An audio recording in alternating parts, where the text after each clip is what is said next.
Hello, stranger minions.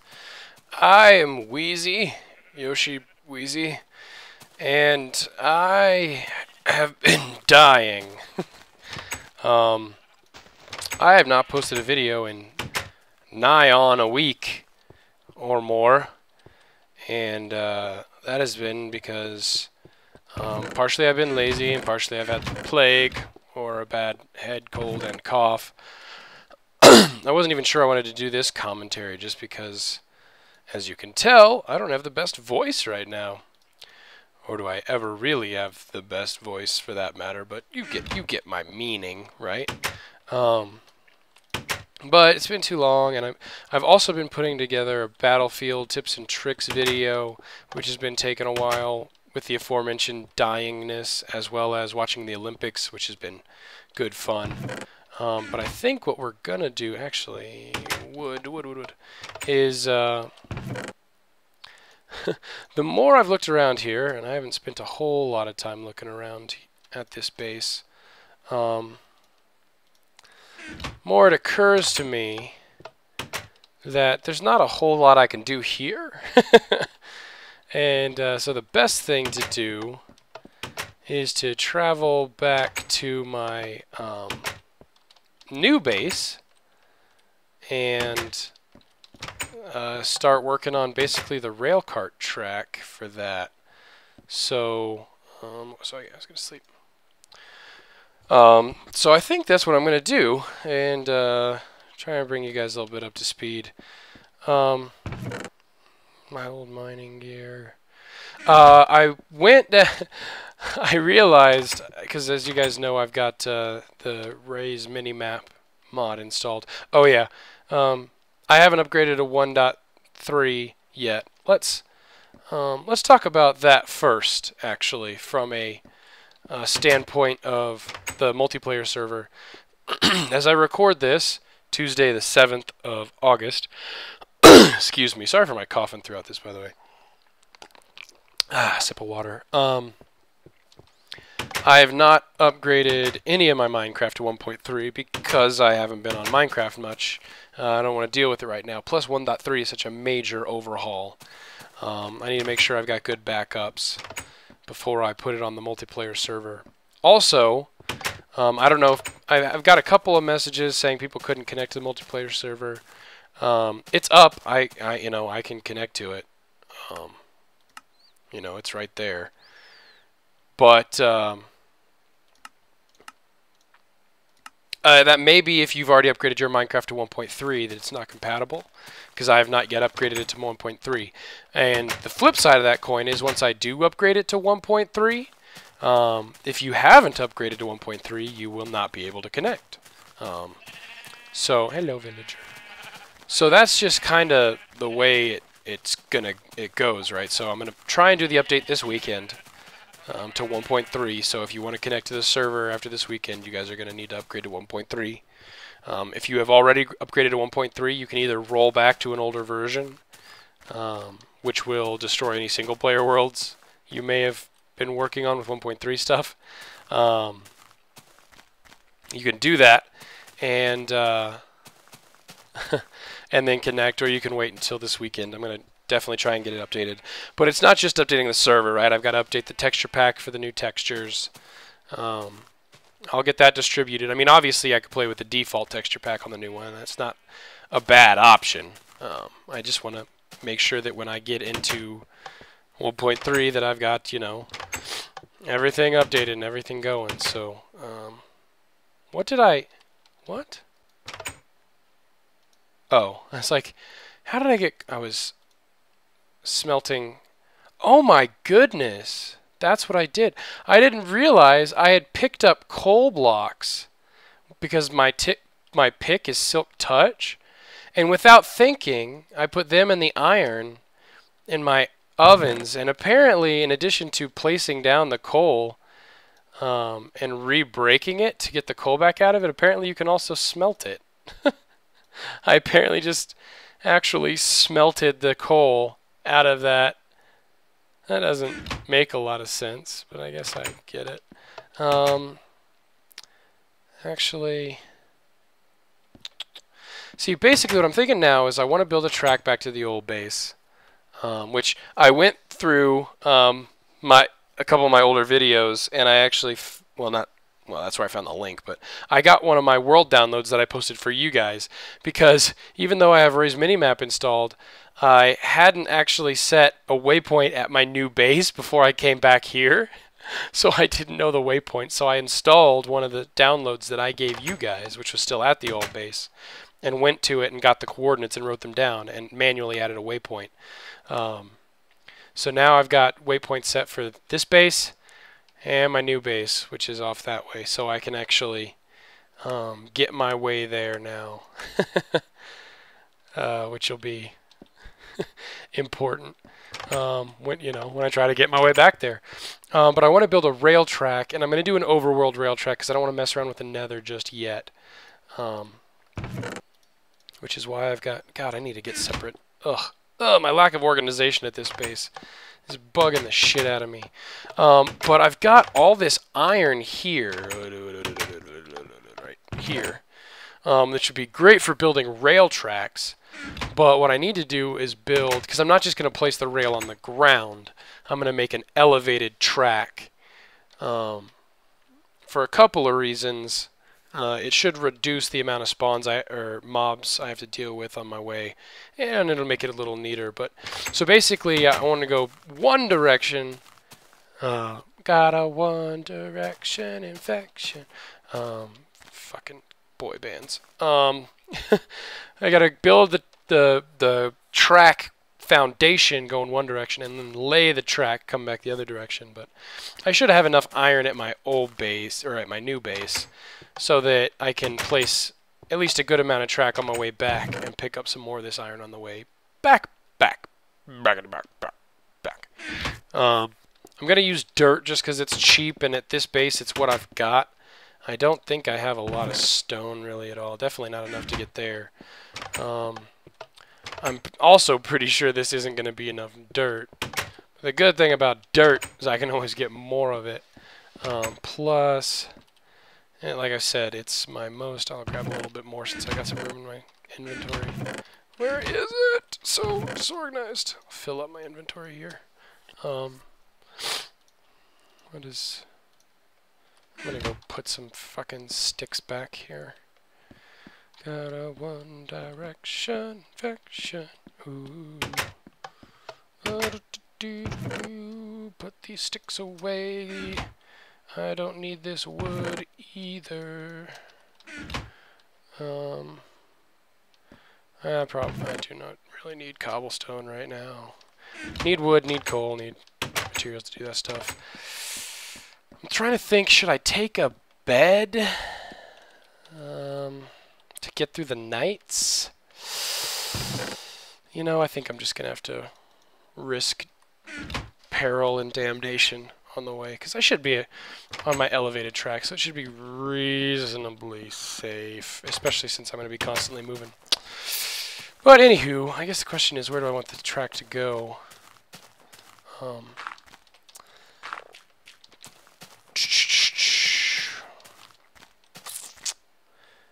I guess I could take it through the village or by the village. I mean, where's the rail station gonna end up? I mean, that is the question. Is that too close to my house to grow?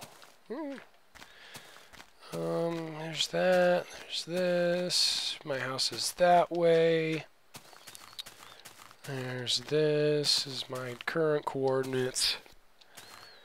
I guess the rail station will probably be here-ish. So that's kind of, I guess, where I'll start my track. And I can always adjust the end. But my idea for the track is to build it... I mean, obviously, here straight to there would be the shortest distance, you know, a straight line. But I think rather what I'm going to do, since the x-coordinate of my base is 2453 and the z-coordinate of my base is 845, I'm going to build diagonally towards my base at like a 45-degree angle until I hit Z845, and then I'm going to build a straight track to the base. Or maybe as we go, I'll steer it around good scenery. I mean, because this obviously isn't going to be the fastest way to travel. So maybe we'll just make it scenic. But my Y currently is 70, and the Y of my other base is at 64 because it's just off the water. So I guess for now, let's just make this all one block dirt track. So I guess there's no time like the present. And let's start building this beast. And the idea is going to be to keep it relatively level. I mean, obviously we may have to go over or around some mountains or something like that. And obviously when I'm coming back placing the track, I will need to put down like redstone torches and stuff for the power rails, things like that. I hope it's not too painful to listen to me yammering. Actually, it's been so long since I've done a proper Minecraft commentary. I haven't started my timer in forever. Oh, almost completely forgotten. I don't even know how long it's been. It's probably been 10 minutes or something. I don't even know. Longer than you guys want to watch. There's a shift lock. Is it control shift? Alt shift? Shift alt? Nope. Yep. Shift alt. There we go. Now I'm in shift lock and I don't have to hold down the shift key. I don't want to deal with that for eons. So let's build diagonally a little bit towards, I start going straight as soon as I say diagonally, towards this village. And we'll cut through there on our way back to the base. So yeah, what to talk about? I always come into these commentaries like I should think of something to talk about. I've actually thought of some things to talk about. I'm not sure which one I want to talk about in this episode, so we'll talk about let's talk about what I've been doing. I mean, I've been working on an episode of Battlefield 3 Tips and Tricks. Actually, today, as we speak, the Black Ops 2 multiplayer reveal trailer came out. I should probably do a separate video on that. I'm not going to need torches. Oh, that's cool. The shift click thing is universal, so let's get that. Oh. Except now I can't do anything except shift click. Okay, well, whatever. Oh, Jesus, fark! Okay, that's not kind of what I had planned. That was weird. So apparently escape escapes the shift click. You know what? I was going to build like a stair that would be like an access point to this. But I think we'll just lock shift and move on. Oh yeah, Black Ops 2 reveal trailer. I should probably make a video about that.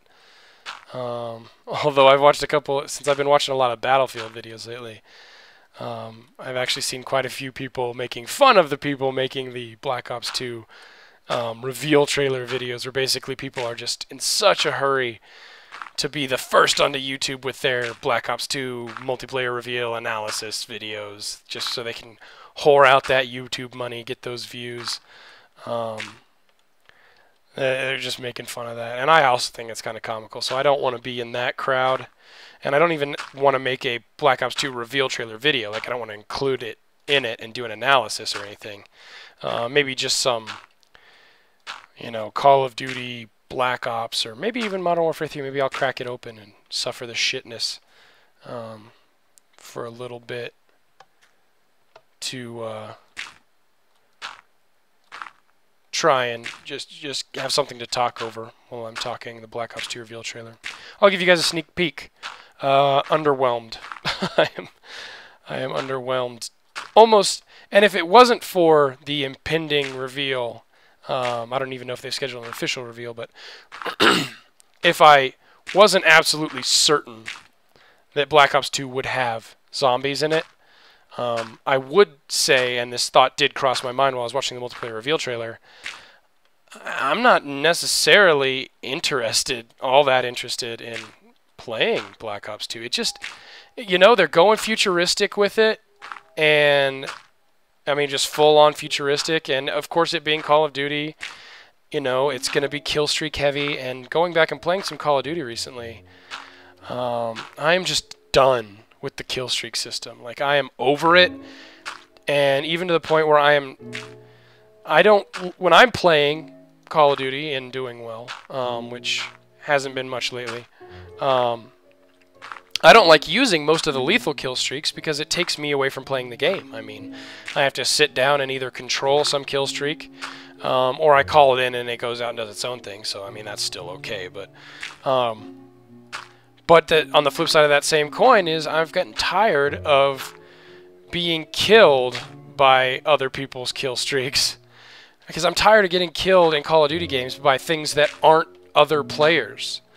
I mean, it's better, like with Modern Warfare 3, they're like, we're going back to gun on gun. But I play a little Modern Warfare 3 trying to capture some clips for the War College, and I just got like half of, or more than half of my deaths always seem to come from fucking kill streaks. You know, someone sits up in a window, gets themselves a kill streak, you know, and then whores that out, and I'm trying to run around and fucking PTFO, and I'm getting raped by goddamn air support, and it's just fucking annoying, and it's really turning me off of the Call of Duty genre in general, because COD 4, the big deal was perks. Like, it was about emphasizing your playstyle by adding a perk that emphasizes how you play. Like, if you're a rusher, you put on a perk that lets you run for sprint for longer. You know, if you're a hip fire guy, you know, you put on a perk that helps you do that. If you're a sniper, you put on a perk that helps you with that. You know, obviously there were some deficiencies in that with COD 4. And then you got rewarded for kills by, you know, getting a UAV, and then an airstrike, and then a chopper. And that's what everyone got. If you got 3, 5, or 7 kills in a row, you got a little bit of a reward. The choppers were a little annoying in that they were hard to shoot down because you only had unguided RPGs, and those took up a perk slot, so almost no one ever used them. But it wasn't such a ridiculous kill streak that it made all that big a difference. So, you know, you could basically just kind of let it slide. No biggie. I'm thinking I'm going to maybe need this bow if shit happens. Alright.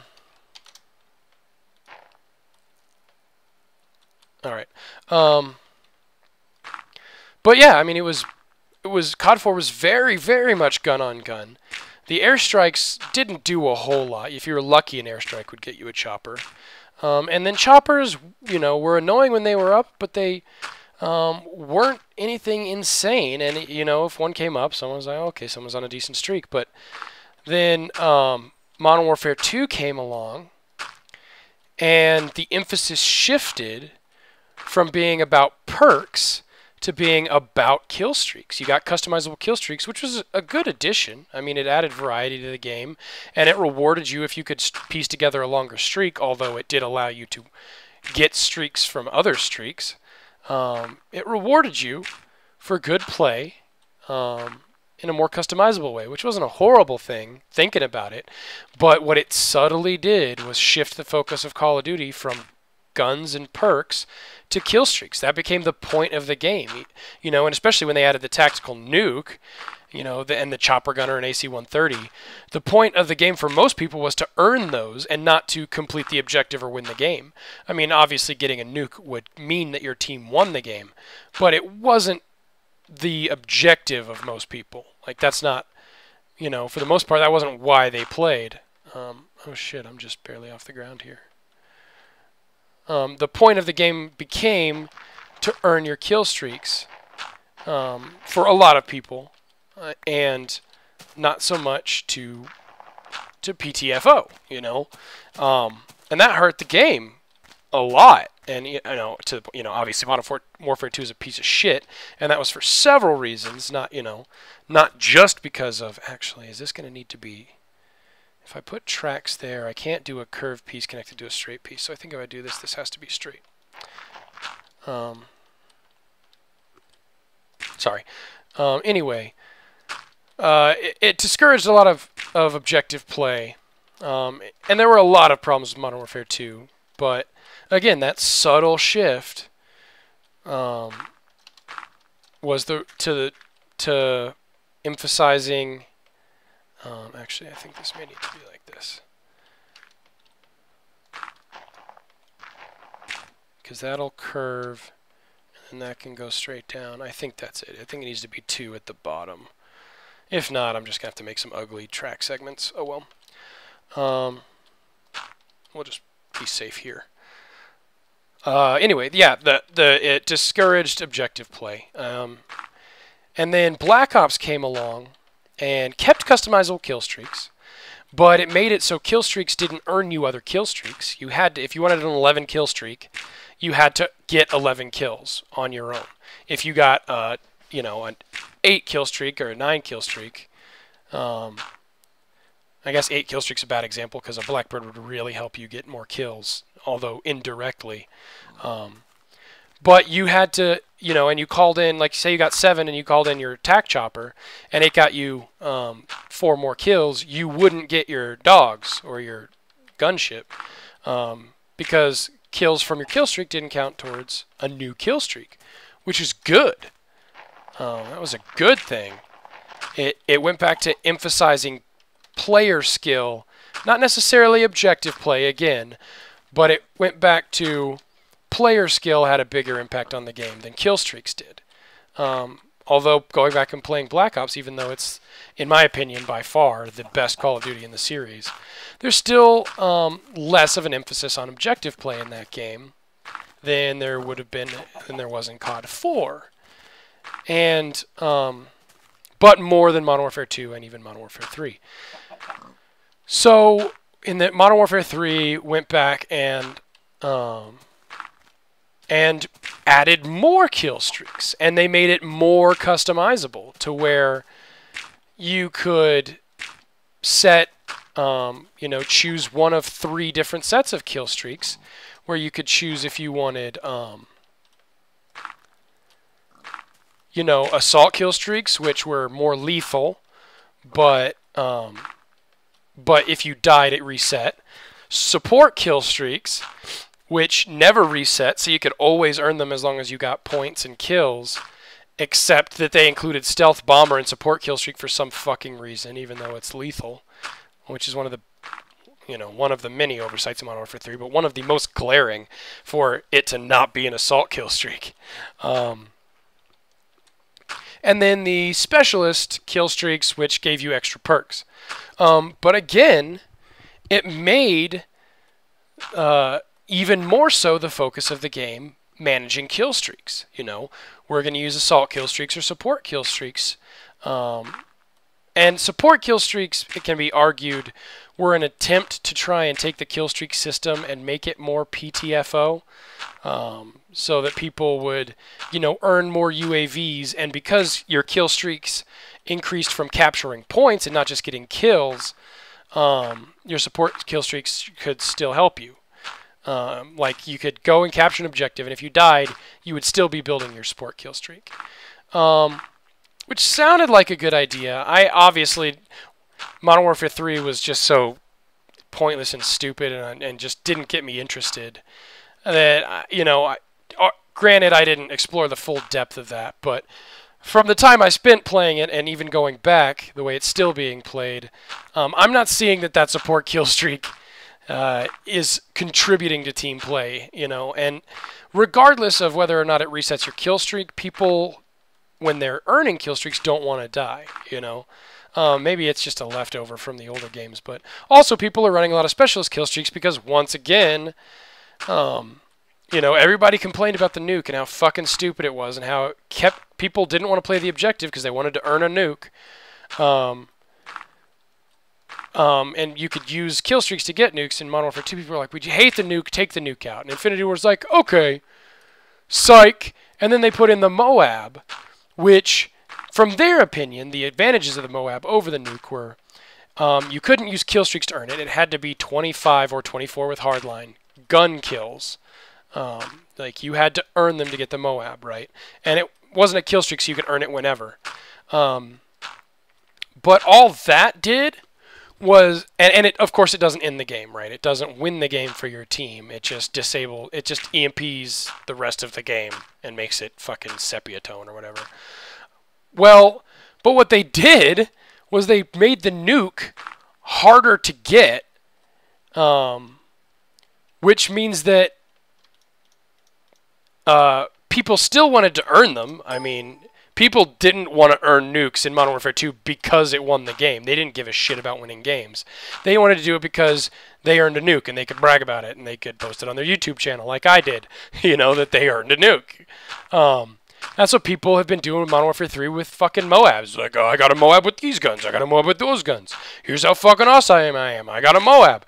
And once again, it goes back to discouraging people, even if they're using a support killstreak package, which people have been mainly using specialist killstreak packages to help them earn the Moab. You made it harder to earn, so people are playing the objective less so that they can earn the Moab, And because the Moab's harder to earn, people are more excited to get one, A nuke is nothing compared to a Moab. Any old fool now can earn a nuke. But a Moab, oh, you've got to get all the kills with your guns with the Moab. And so people are trying even harder to get those. And it's, look at this little tactic. Hey, place. This is faster. I'm glad I figured this out. So that's kind of what it became about. And, again, I didn't play enough Modern Warfare 3 to really do a full analysis of how people play. All I know is when I play it, it's rage-inducing, it doesn't feel tactical, and it feels like I get punished for trying to win the game. And that when I die, a majority of the time, probably 4 times out of 5, it feels like there was nothing I could have done about it. There's nothing tactically I could have done to improve my play that would have prevented me from taking that death. Either someone's gun, killed me so fast I didn't have a chance to react to it. There's so many flanking routes I didn't have an opportunity to actually play tactically because I was just gonna get flanked no matter how smart I tried to play. I mean, it just felt like that. And Black Ops 2, they're changing up the system quite a bit with the 10-point system. We'll see how it goes. I mean, I'm not going to rush to judgment right here, right now, but let's just say that I'm, my excitement is tepid at best right now. And the dogs run through the house, my family's home, and it has been probably 30 minutes or more already, so I hope you enjoyed watching me build a dirt bridge. And I will hopefully talk to you guys again soon. Hopefully I won't be sick much longer. As always, I love you, minions, and a goodbye.